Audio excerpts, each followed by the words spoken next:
Phone आहे? नाही, बोला तुम्हीच. ओढणी घेतली मी.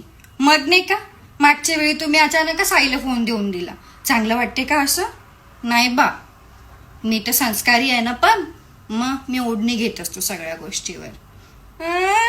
जा बा, तुम्ही काही बोलता. हॅलो. हां, असे काहून दिसत आहे तुम्ही? जेवण नाही केलं काहून? बाईचा हातचा आवडत नाही?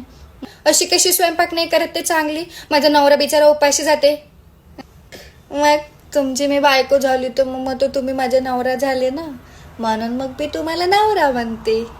जा बा, मी नाही. आमच्या घरी सगळे प्युअर व्हेजिटेरियन आहे. अंडेही नाही खात, अंड्याचा केकही नाही खात. नाही. तुम्ही चिकन खाता? बाप्पा, तुम्ही खाऊन या. नाही, मग तुम्ही बेडरूम मध्ये नका येऊ जेव्हा तुम्ही अंडे किंवा चिकन खाऊन या. तुम्ही बाहेर झोपा.